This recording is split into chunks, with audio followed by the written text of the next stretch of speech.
नमस्कार मंडळी.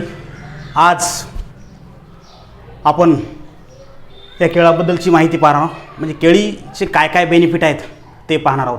पण ते पाहण्यापूर्वी जसं आपण दररोज एक्सरसाइज करतो, दररोज व्यायाम करतो, दररोज फिरायला जातो, मग असं नाही करत की एक दिवस फिरायला गेल्यानंतर 5व्या दिवशी फिरायला जात नाही. आपण दररोज फिरायला जातो.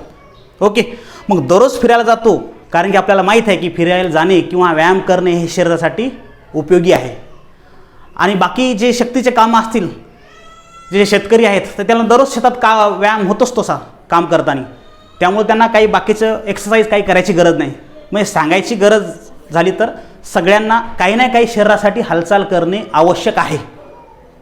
मग जसं व्यायाम एक्सरसाइज जशी शरीराला आवश्यक आहे तसं दररोज फ्रूट्स खाणं हे आवश्यक आहे. दररोज फ्रूट खाणं आवश्यक आहे. मग त्यामध्ये आपण केळीचं जर उदाहरण घेतलं तर केळी ही दररोज एक जर केळ खाल्ली, एक जर केळी तुम्ही सेवन घेतली त्याचा बेनिफिट कितीतरी पटीने जास्त होतो. म्हणजे एका केळाची किंमत आपण जे पाहू, एका केळाची किंमत म्हणजे 35 ते 40 रुपये डझन केळी आहेत. ठीक आहे, तर एका केळाची किंमत 3 रुपये पडते.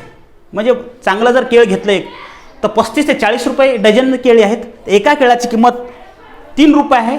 जर तुम्ही दररोज जर एक केळ खाल्लं तर असे महिन्याचे जवळपास 100 रुपये होतील. 90 रुपये होतात, परंतु आपण ॲव्हरेज पकडू 100 रुपये. म्हणजे एक महिना जर तुम्ही केळ खाल्ले दररोज तर 100 रुपये होतात. आणि जर ते केळ एक महिना म्हणजे तुम्ही जर गॅप देत खाल्ले, त्याचा व्यवस्थित शरीराला बेनिफिट होणार नाही. त्यापासून जे आजार तयार होतात तर त्यापेक्षा या 100 रुपये महिन्याला जो खर्च येतो त्या कितीतरी पटीने जास्त हा तुम्हाला हॉस्पिटलचा खर्च येऊ शकतो. त्यामुळं या कोरोनाच्या काळात आणि बाकीच्या जे रोगराई जी आहे या काळात किंवा डेली लाईफमध्ये तुम्ही पाहत असाल की फ्रूट्स खाणं महत्त्वाचं आहे. रोगाला थांबवणे, बाकीचे डिसीज आपल्याला शरीरामध्ये उत्पन्न न होऊ देणं हे आज काळाची गरज आहे. ठीक आहे, मग आपण आता केळीचे फायदे काय काय ते पाहणार आहोत. तर केळी खाल्ल्यामुळे पहिला, केळापासून आपल्याला काय काय मिळते? केळापासून कॅल्शियम, मॅग्नेशियम, आयर्न आणि आयर्न आणि पोटॅशियम अशा प्रकारचे घटक मिळतात. आणि हे घटक शरीरासाठी खूप आवश्यक आहेत. तर काय काय आवश्यकता आहे? केळी खाल्ल्यानंतर कोणकोणत्या गोष्टी आपल्याला परिपूर्ण होतात किंवा काय काय फिलअप होतात ते पाहू. पहिला भाग, उच्च रक्तदाब नियंत्रण करणे. केळी खाल्ल्यामुळे काय होतं? उच्च रक्तदाब. उच्च रक्तदाब म्हणजेच काय आहे? जे हायपर टेन्शन म्हणतो, तर हायपर टेन्शन हे कमी होते. म्हणजे आपल्या शरीरामध्ये रेड ब्लड सेलची निर्मिती करते किंवा आपण म्हणू शकतो त्याला ब्लड हे पातळ करणे हे काम कशाचं आहे? तर हे काम केळीचं आहे. ओके, हे लक्षात घ्या. त्यानंतर दुसरा जो आहे ॲनिमिया, या बिमारीसाठी उपयुक्त. ॲनिमिया म्हणजे सिकल सेलसारखे आपल्या सेलचा आकार होत राहतो.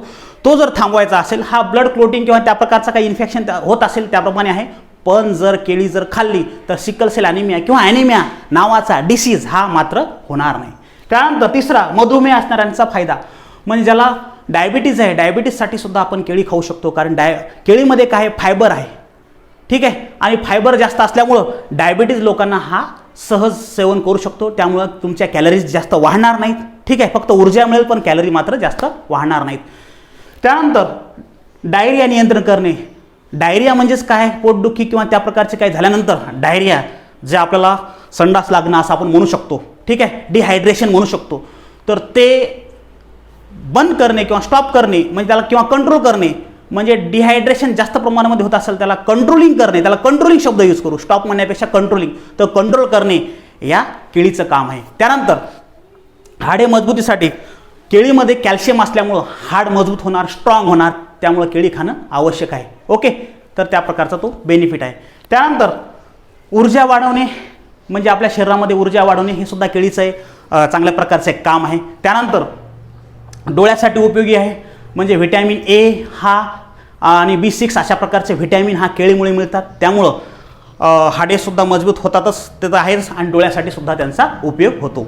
त्यानंतर किडा जर चावला तर त्या किडा चावल्यानंतर केळीचे जे सालपट आहे किंवा केळीची जी साल आहे, बाहेरचं आवरण आहे, ठीक आहे, ते बाहेरचं आवरण त्या जागी जर लावलं आपण किडा चावल्यानंतर तर त्याचा इफेक्ट आपल्याला जाणवणार नाही.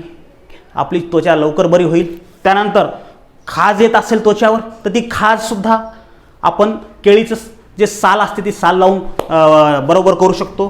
त्यानंतर पायासाठी पायाची दुखणे किंवा पायामध्ये वेगवेगळ्या प्रकारचे आजार तयार होतात जे एक्सटर्नल आपण म्हणतो त्वचाचे, तर ते त्वचाचे आजार हे बरे करण्याचं काम केळीचे सालपटामुळं होतो. त्यानंतर गर्भावस्था उलटी म्हणजे ज्या स्त्रिया गर्भावस्थामध्ये आहेत त्यांच्यासाठी केळी हे महत्त्वाचं ऊर्जा स्रोत आहे आणि त्यामुळं मळमळ होणे उलटी होणे हे बिलकुल थांबल्या जातो. ठीक आहे. त्यानंतर दात साफ करण्यासाठी म्हणजे आपल्या दाताची दुर्गंधी किंवा दात साफ करण्यासाठी या केळीचा उपयोग होतो. म्हणजे केळीचे साल जे असते त्याला जर आपण थोडंसं दातावून जर फिरवलं, ओके, दातावून जर फिरवलं तर तुम्हाला त्यांचा दात साफ आपले दात साफही होतील आणि जी दुर्गंधी असते तोंडाची ती सुद्धा यामुळे थांबते.